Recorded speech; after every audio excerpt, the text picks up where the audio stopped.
I'm Joy Tomaselli. I'm in the 11th grade, and I will be starting in chapter 16 of Matthew. The Pharisees and the Sadducees came to Jesus and tested him by asking him to show them a sign from heaven. He replied, "When evening comes, you say, 'It will be fair weather, for the sky is red,' and in the morning, 'Today it will be stormy, for the sky is red and overcast.' You know how to interpret the appearance of the sky, but you cannot interpret the signs of the times. A wicked and adulterous generation looks for a sign, but none will be given it except the sign of Jonah." Jesus then left them and went away. When they went across the lake, the disciples forgot to take bread. "Be careful," Jesus said to them. "Be on your guard against the yeast of the Pharisees and the Sadducees." They discussed this among themselves and said, "It is because we didn't bring any bread." Aware of their discussion, Jesus asked, "You of little faith, why are you talking amongst yourselves about having no bread? Do you still not understand? Don't you remember the 5 loaves for the 5,000 and how many bread baskets you gathered? Or the 7 loaves of the 4,000 and how many basketfuls you gathered? How is it you don't understand that I was not talking to you about bread?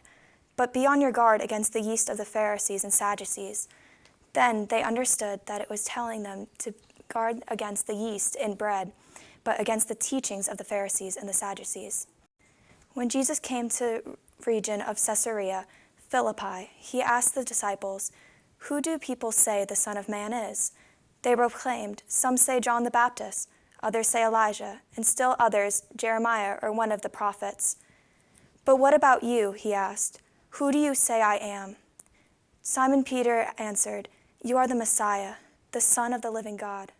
Jesus replied, "Blessed are you, Simon, son of Jonah, for this was not revealed to you by flesh and blood, but by my Father in heaven. And I tell you are Peter, on the rock I will build my church, and on the gates of Hades will not overcome it. I will give you the keys of my kingdom of heaven.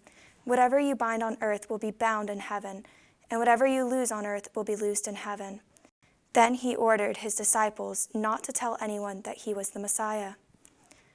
From that time, Jesus began to explain to his disciples that he must go to Jerusalem and suffer many things at the hands of the elders, the chief priests, and the teachers of the law, and that he must be killed on the 3rd day and be raised to life.